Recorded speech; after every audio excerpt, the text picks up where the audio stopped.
Well, this is Sky News. In just a moment, the press preview, a first look at what is on the front pages. First, though, a reminder of our top stories.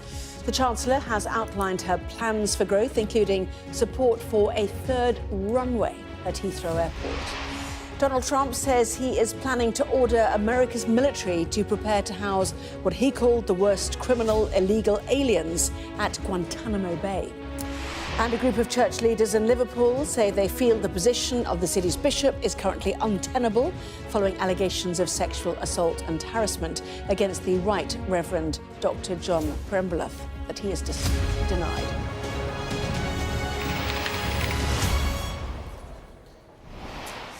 Well, hello there, watching the press preview, a first look at what is on the front pages. Time then to see what's making the headlines with the Daily Mirror's Associate Editor, Kevin Maguire, and the Telegraph's Deputy Comment Editor, Annabel Denham. Welcome. Good to see both of you.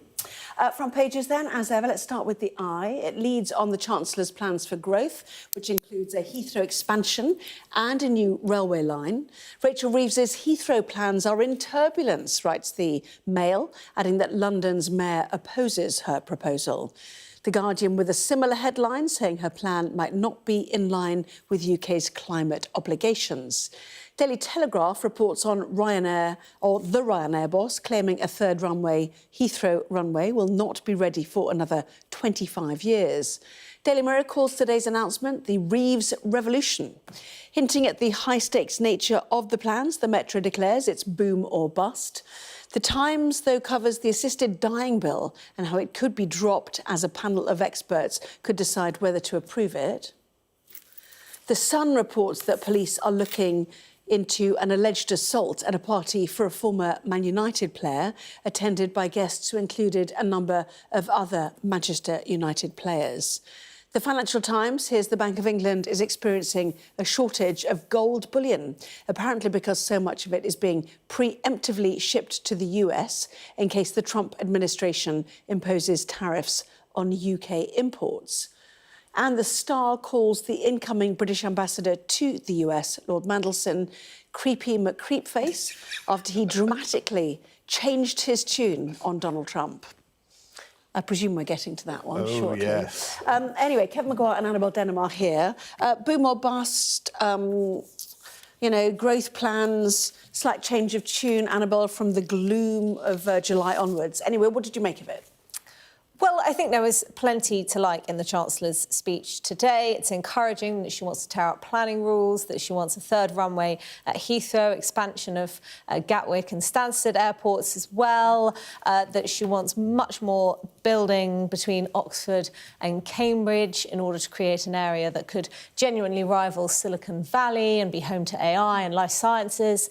And, it's true that planning has been a major, block to productivity and to growth in the UK. However, we cannot forget that when Rachel Reeves talks about unleashing growth and removing the barriers to growth, that her Labour government and her budget have acted as a very serious barrier to growth. So what we saw in October were massive tax increases, £25 billion to be raised through employers' national insurance. Running alongside that, we've got Angela Rayner's Employment Rights Bill. These are all growth-constricting measures because they limit a company's ability to expand.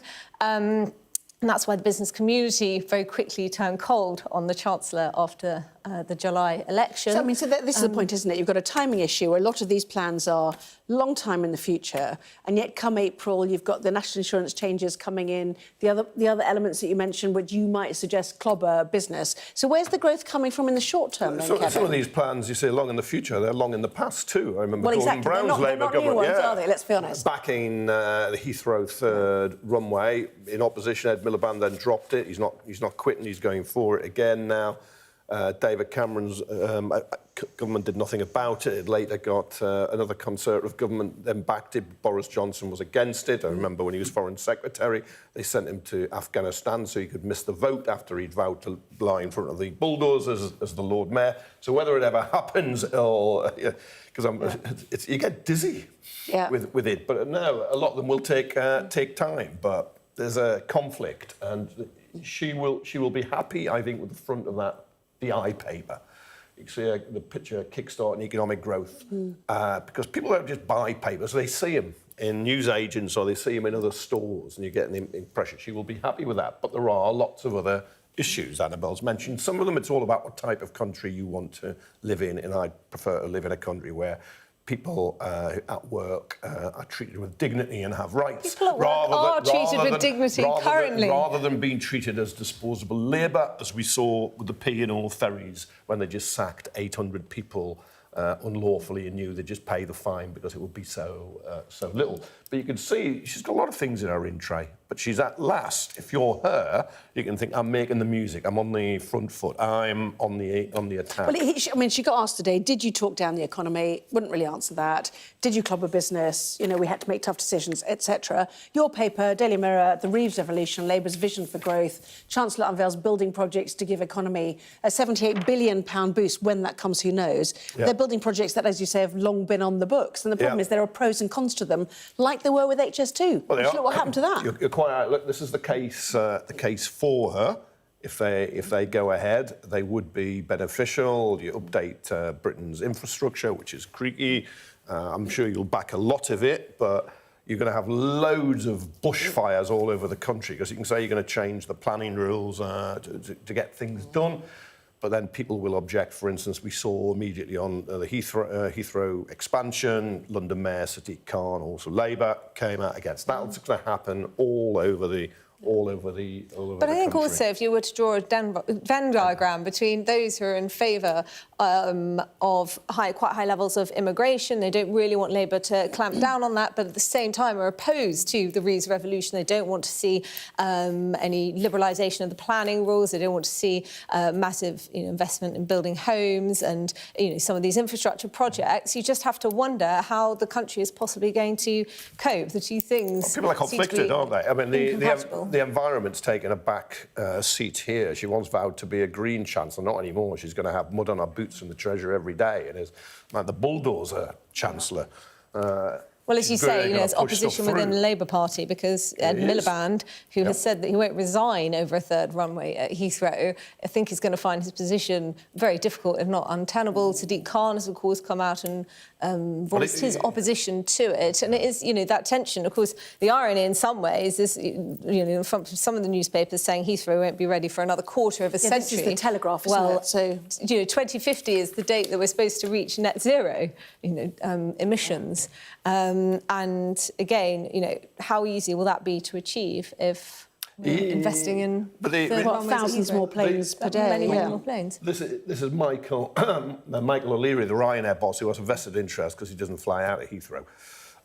He's more the budget side, so I think he's quite enjoying a little sneer and a little dig, but he might be right. Yeah, well, the point he's made is that, 2050, long time, we saw Joe Biden did not benefit from the infrastructure changes that he brought in. And he said that in one of his final speeches. And so Michael O'Leary says, air passenger duty, instant change of that, you'd instantly change the prospects of growth and profits, presumably, let's be honest. Well, his profits, no. But the point is, where's the immediate change to bring growth straight away for people? If you have, well, it'll be the investment. If you start building, it'll be the construction workers, although there's a skills shortage.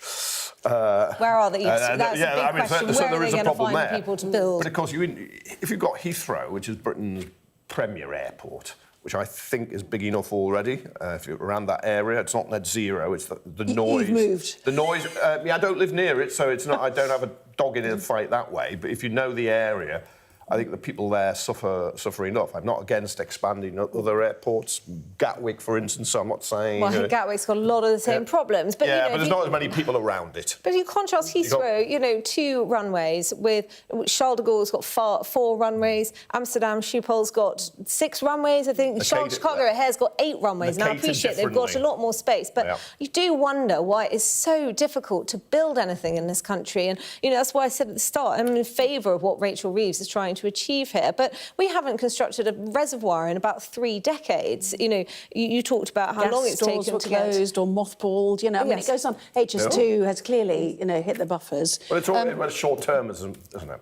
Just a big project does take a long time. Yeah. Maybe it could be quicker, but even if it was swifter and the planning system was simplified and you bulldoze away objectors. You don't care about bats and newts and trees or whatever, which you may not. No. You can do, you can do Everyone all does say that. bats are better protected than humans in the UK, don't they? The Guardian as well. Doesn't Rennie Zellweger look lovely, by the way, anyway, the fourth instalment of Bridget Jones. Anyway, The Guardian, Chancellor's Heathrow expansion plan hits turbulence. Daily Mail, Chancellor's Heathrow plan flies straight into turbulence. Glorious joy in that. Net zero in Miliband that goes turbulence. missing. Yeah, exactly. Yeah, exactly. And then the Metro, we got that one as well. It's boom or bust. You know, it's now or never. I mean, because we feel like there's no money, there's no investment. You know, if everything's creaking. So, you know, how quickly can it get done to make us feel that we don't walk into, you know, a country that feels a bit, you know, third runway, third worldy? Do you know what I mean? Not very quickly, actually. Well, I think the Telegraph makes the point that Heathrow will still be on a planning board by the end of the Parliament. The Chancellor admitted that. It's not going to be quick. Rich, the builder, won't be able to transform the country overnight. But, you know, we keep talking about recession fears. 1 month the economy is growing by 0.1%. The next month it's contracting by 0.1%. No one knows what's going to happen in the future. But without growth, how on earth are we going to afford Labour's spending plans? And even setting no spending plans aside, we've still got ballooning welfare, we've got an unreformed NHS, we've got an ageing population. The government has got to find ways to curb expenditure, or, you know, they're going to have to borrow and look at what happened to the bond markets a couple of weeks ago. Or tax billionaires a bit more. Yeah, but that's the point. That's what Annabelle's trying to say, is that those are anti-growth measures, aren't they, for some? Yeah, but you make the country fairer. I'm sorry. But it would only be fairer because everybody would be poorer. All those multi-millionaires who say they want to leave, I'll drive them free to Heathrow. I know it's congested. I know it's congested. They've already gone. We had the biggest exodus of millionaires in 2024. Second only I don't have to drive China. them and get the Elizabeth line, can't they? I mean, that'd be more environmentally sound. And just finally, boom or bust, does that mean politically as well? Because people say if they don't get this right, there'll be a one-term I think that's party. true. It's what happens to the country. It's the economy, how we live, and yes, politically. They've got to be able to show something at the end of 4 years. Probably show better employment rights and NHS. We know that Labour's triumph in July was very shallow. They've got a lot of constituencies, but they've got pretty narrow majorities in some of them. And Keir Starmer's approval rating has absolutely plummeted. There's been talk of him having to sack Rachel Reeves. She looks like she's naive and out of her depth. It's not going well. I think that was just bar talk. Yeah, was it 2/3 of the seat and you got 1/3 of the vote? Only 34% of the vote. Nobody's got a majority the way he had with that that short amount of the vote. If you look at the turnout at 60%, he only got 20% of the country backing him. Golly. OK. Anyway, lots more still to come, including Britain's new ambassador to the US changes his tune on Donald Trump. But is anybody buying it? We'll discuss that in a moment.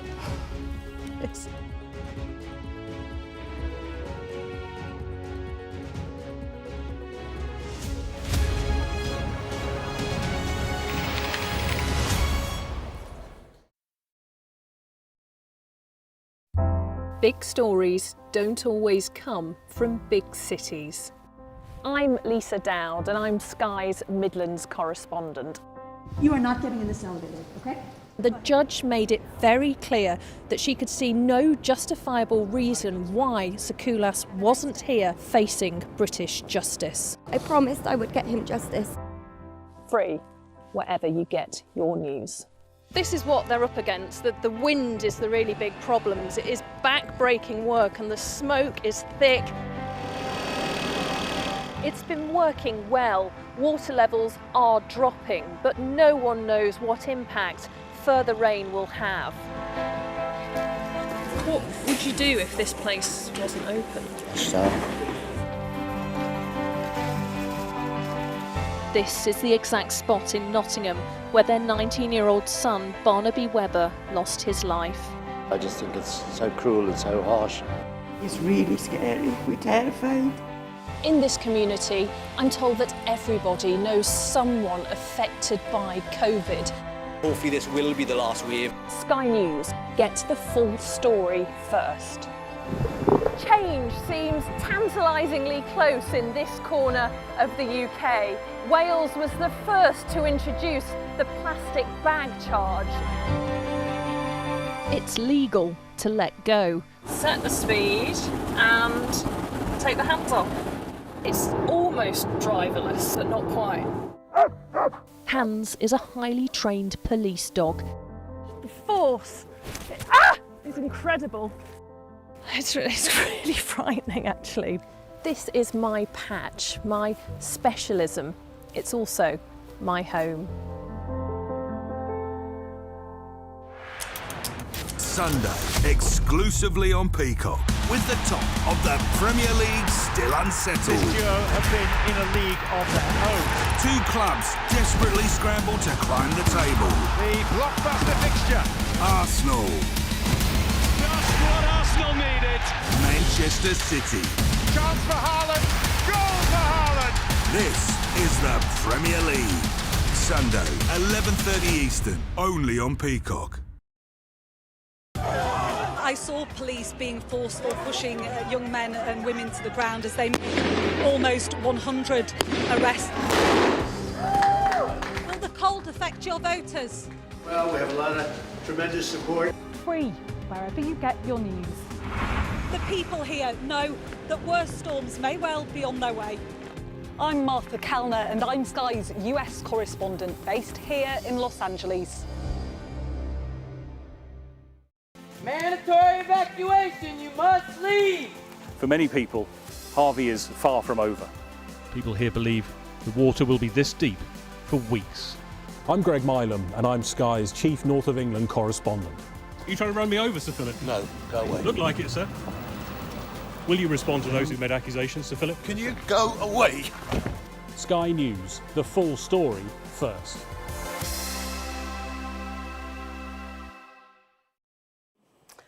Well, welcome back. You are watching the press preview with me once again, Kevin Maguire and Annabel Denham. So confirmation hearings underway in the States. Today's was interesting, was it not? Robert F. Kennedy Jr. questioned about his views on all sorts of things with his voice, which we hear is spasmodic dysphonia, which is a neurological condition that makes him sound a bit... I'm going to stop there.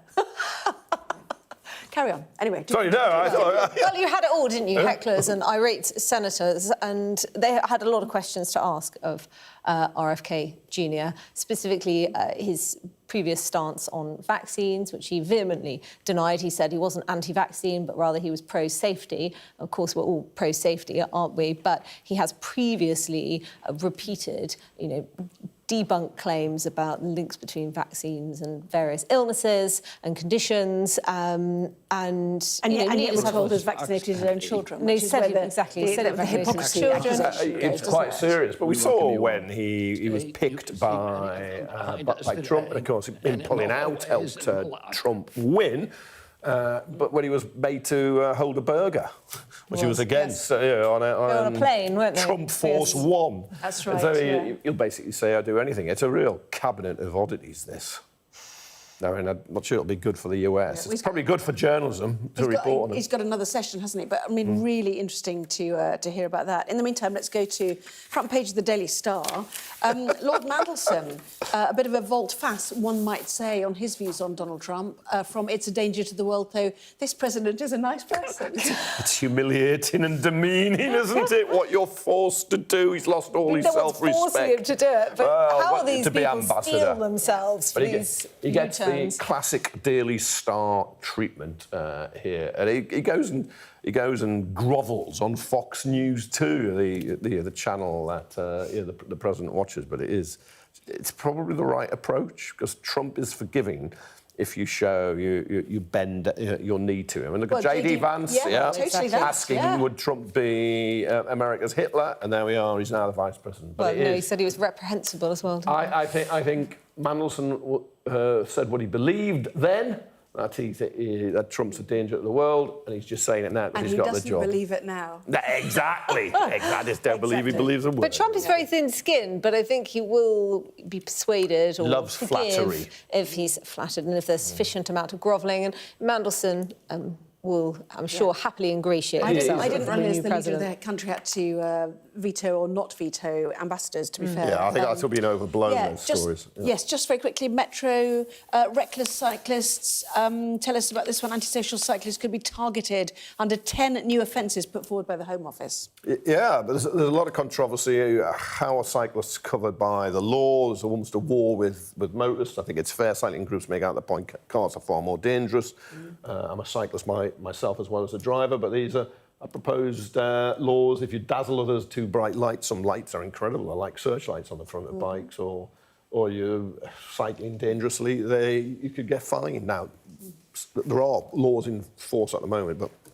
OK, yes, sorry, run out of time. Do apologise, I cut you in your prime, obviously. Well, Annabelle... waffling, actually, wasn't it? Were you waffling, yeah? All right, sorry, yeah.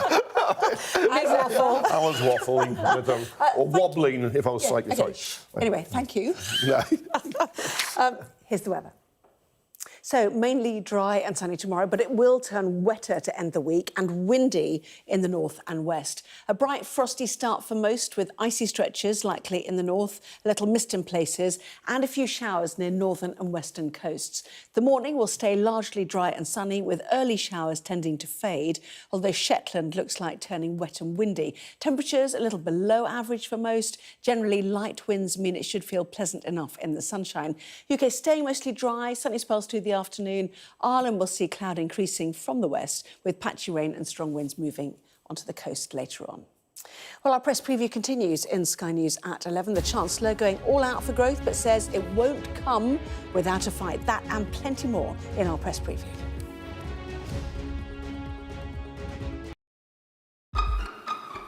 We've got your Sunday mornings covered. From the front page and the sounds of the streets to the voices of the people who make the major calls and big picture politics beyond Westminster. We'll put you at the heart of our story. I'm ready. Are you? Join me, Trevor Phillips, Sunday mornings on Sky News.